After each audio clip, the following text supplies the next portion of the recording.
What's good, everybody? It's your boy Jim, back again with another video, and today I am joined here with...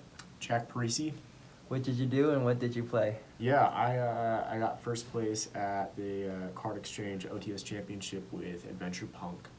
Awesome, Yeah. bro. Do you have any shout-outs?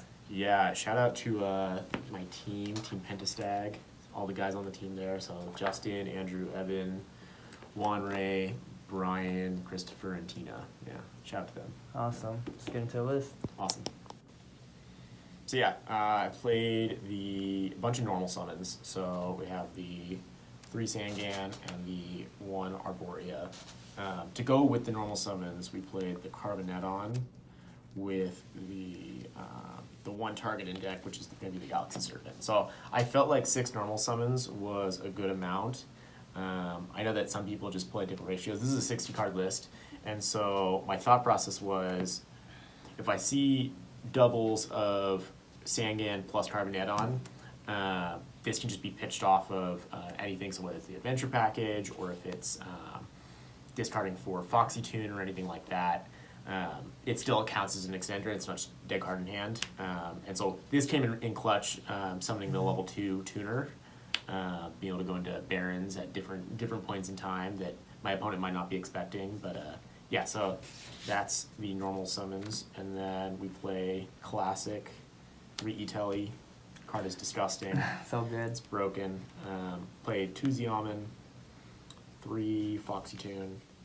And then I play the 1 Deer Note and the 1 Ogre Dance. This is pretty standard. I think the 1 Ogre Dance, it just came up sometimes where if you just only have Xiamen, and there's scenarios where you just want to, say you get into a scenario where you might just want to go straight into a Hulk. You might get hand trapped in a certain way, so being able to summon this off of the Foxy Tune, then you can search out the Ogre Dance and then just normal summon the other Xiamen and go right into a Hulk play. That's for if you only open up the Foxy Tune. So it's important to have in there, and also having this in rotation allows you to, once you get into the graveyard, it's just another dark. So depending on your hand, if you want to go into the Chaos Dragon in the extra deck, it just guarantees that you have a dark. Sometimes you might not hit one off of your mills, so it's good to have that.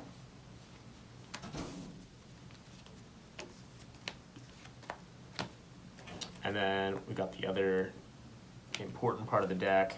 So we have the adventure package, play the 3 Enchantress, and so because it's 60 and it just comes up late game, I'm playing 2 Griffin, and then we play obviously the 3 Right, but I'm also playing the double Fateful, which makes sense. If you're gonna play 2 of any of these, you play 2 of the other as well. Just late game, being able to push with 4K damage even, or just be able to throw an extra negate on board when it's a simplified game state, it's really clutch. There's also scenarios where you'll open up the Griffin with no access to the other part of the engine, and it'll just count as a body for when you're going to your Synchro and Link plays. So you want to have that extra one to be able to search when you get to that mill or whatever it is. Say you hit an Enchantress in that turn 1 combo, but you've already used your Griffin. Be able to search out another one.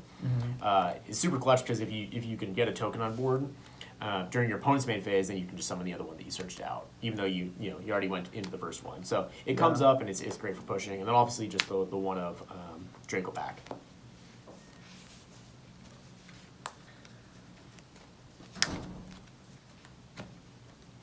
And then we played the Magician Souls package, just 2 and 2.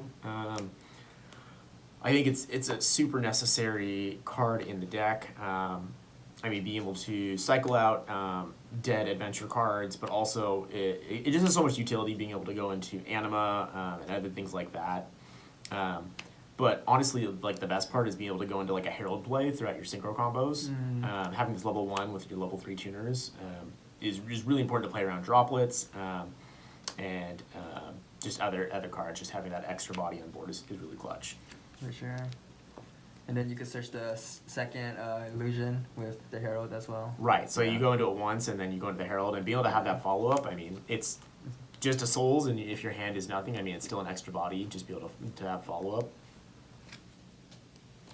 And then we play the Red Rose package.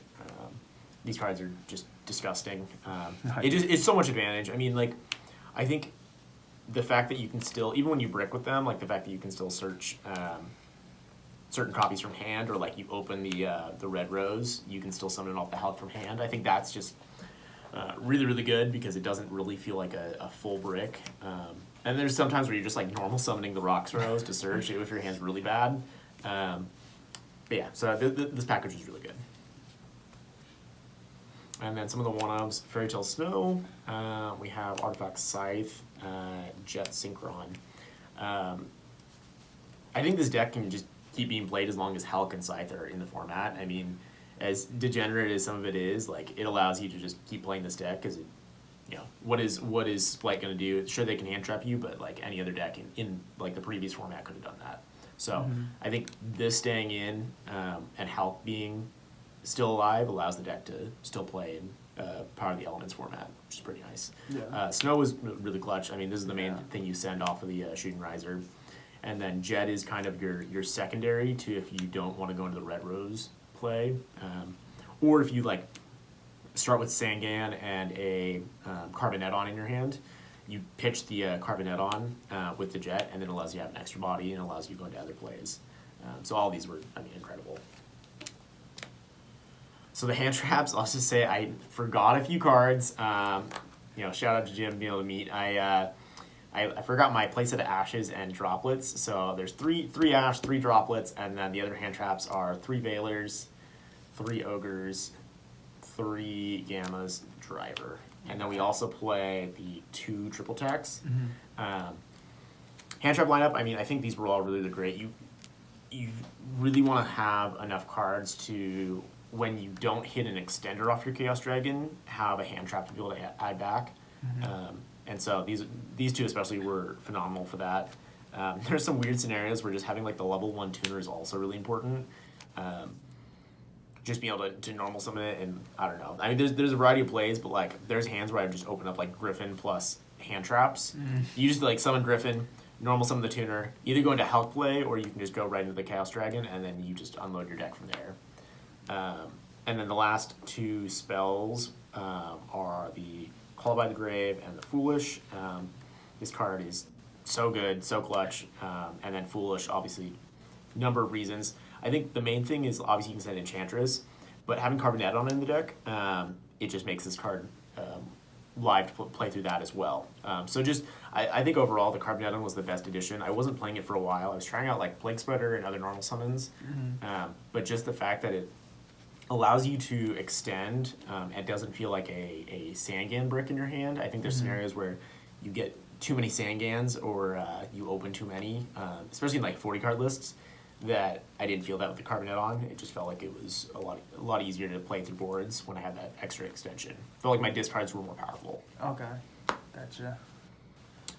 We'll do extra deck next. So for the normal summons, we have the Almirage, and then for the level 1s, which is mostly just the Magician Souls, the Anima.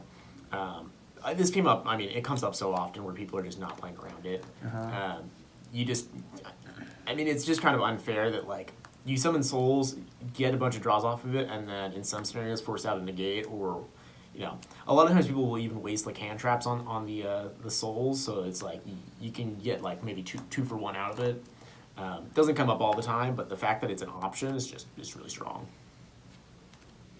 And then the Link 2s, we have Hulk, Cherubini, Dagda, and then we have the Gloomy. Hulk, pretty self-explanatory. It's just a really, really good card. Cherubini, I think that was like one of my favorite things with this deck is just being able to access all the other parts of your combo. So you go E-Telly, summon out your Zeoman Search, and then you can normal summon your Sangan or your Carboneton, and then go into the Cherubini, and then it gives you access to your adventure package.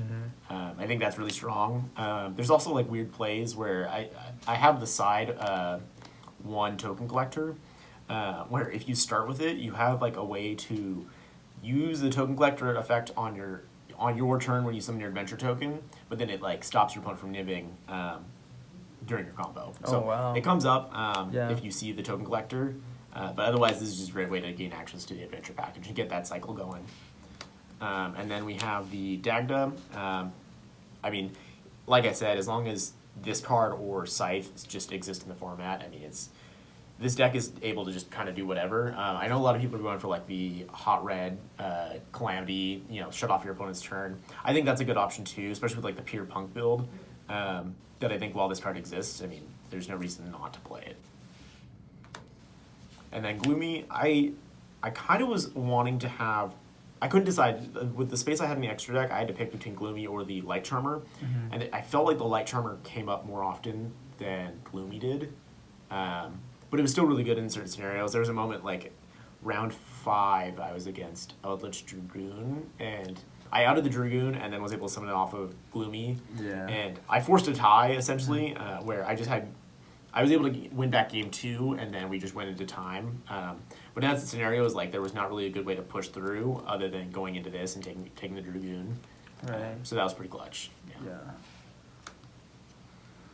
And then we have the access code. I'm not playing any Link 3s. I think that was something that I might tweak a little bit. It's been a little bit of time since the OTS championship, and I haven't really found a good way to swap in like a unicorn or something people play like a Celine or something like that. I think late game when you're trying to push, you just have so much advantage anyways that like you can go into this pretty freely. I think you just have to manage your card economy right. It's not super difficult. This deck just has a lot of ways to get stupid advantage. Yeah. And so then the synchros, we play the 1 Shooting Riser, the TG, play the Chaos Dragon, Hot Red, Herald, Baron, and then the Psychic Gun Punisher. I mean, this is pretty self-explanatory with the Hulk combo. I think it's also just a good resource because say you don't go into your full combo and they hand trap your Hulk or whatever, you can go into maybe like, I don't know, you end on Hulk and you have the ability to go into like a Baron or something. You don't have the playthrough to go into, or say maybe they hand trap your Dagda or stop your Dagda, right? Yeah. So you don't have access to the Scythe, but you have the Hulk on board. Being able to turn your Hulk into a spell and trap pop, plus if they destroy it, getting that draw, like it just comes up in simplified game states where it just allows you to like break through stuff because it doesn't really feel like your Hulk, even if it gets veilered or impermed, like it still turns into more advantage. Or you can go into the Shooting Riser with the Hulk as well, which I think is really clutch. But summoning this during your combo is really good if you just need to send, whether it's Snow, Token Collector, whatever it might be. There's scenarios where you even send like Enchantress. Yeah, like if you have access to everything Yeah. and say you just need that extra Enchantress to get that part of your combo going, like it's just free to have next turn. So I think it's really, really good. Chaos Dragon, it's broken. Yeah. It says mill 5 and then add one of them back and For real. basically play your entire deck. Yeah. And it's a free body after. Right, and the fact that it's a free body, just in Yeah. when you're trying to go for a game, it's just an extra 3K, and that's just kind of ridiculous. And then we have the cards that are the negates that you throw on board. So we have the Hot Red, Herald, and the Baron. So like I said, Herald is amazing. It doesn't come up every single match, but it's very difficult to lose when you have the Herald along with the rest of your board. It shuts off droplets, and if you can go for the standby phase Baron to summon back the Scythe from grave while you have the Herald on board, it just makes it so much harder for your opponent to out it because then you're playing around the droplets, but you're also playing around Dark Ruler, and so I mean, if they have that and you don't have the setup for it, I mean, they're going to clear your board. Your Scythe isn't going to do anything. And then Psychic Gun Punisher, I mean, the card is just silly. It's not like it's broken, but it's pretty strong. Like it steals games that you shouldn't have won, just because your opponent's not expecting it or whatever the case might be. How many times did it come up during the OTS? I think it was 3 times. 3 times? Wow. It stole a game. So my round 1 was against like a Dogmatica trap deck, and it came up in that to just punch over bodies for free and just steal the game. They also I was put in a simplified game state where we didn't really have a lot on the board, but they had a Mystic Mine and then they had 1 body. So just being able to go into this and have spot removal, it's pretty strong. And then lastly, we play the Vampire Sucker. I have like a love-and-hate relationship with this because the fact that it mills 4 cards against certain decks really just sucks. But it's sometimes a push. Like you gamble when you may not have access to a tuner and you go into the Chaos Dragon play. summon back you have to decide what are you going to summon back off the deer note. Is it going to be a Foxy or is it going to be a Zeoman and have that guaranteed tuner? And sometimes you go for the Foxy and then you gamble it and it pays off really, really heavily. And then sometimes you either whiff or you just give your opponent godly mills. But either way, I think this card is really good, and I think it's mandatory just to be able to go into just as a continued extender. Sure. And then for the extra, we played. I pretty heavily prepared for 2 decks, which was the Sword Soul matchup, and then also against my man Jim over here with the Dragon Link. I was prepared for like the Dragon Link / Adventure Dragon Link, and so I tried to have enough outs for those decks. So we played the 3 Nib and the 3 Droll, and then we played the Token Collector, and then the Necro Branchy, Zombie World, 3 Twin Twisters, and then we played the Dimensional Barrier. These hand traps were really strong. I had 3 matches against Dragon Link. 2 against Jim, 1 in round 6 of the Swiss, and then in the semifinals, top 4 of Top Cut. And so this really came up. I didn't see it in our match in Swiss, and he absolutely blew me out of the water. He 2-0'd me. And then in our top 4 match, I think I saw it. Yeah, you did. I saw it game 2, and that was all she wrote. Yeah, the draw hurt. If you can resolve it, I mean, it's really strong. You gotta be careful not playing the Gamma, but I mean, it's really strong. And then Nib as well, great hand trap for the Sword Soul matchup. I mean, I saw that. I played against 2 Sword Soul round 3 and 4, and so I saw it in like game 2 and 3 of both of those. Right, especially if they don't go for Baron early. Right. Yeah. And the thing is, like, the Sword Soul matchup, they have a few routes, but like what I was seeing during the OTS is that they would go for a more conservative play because they're playing around the Nib, and so even if I didn't resolve the Nib, their end board was a lot weaker because they're forcing themselves to play around it.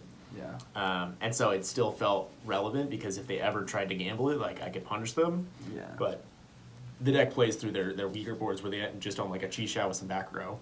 Unless they draw the Floodgate. I mean, then you just lose. But that's Floodgates. Yeah. Token Collector, same thing for the Sword Soul matchup. And then Neverroll Banshee. It actually, I don't think I resolved it once. It was great in theory, and I'm still going to keep playing it. It'll probably come out for the new format just because I don't think it's as relevant. But against like those 2 decks and some of the other rogue decks, it's just really strong.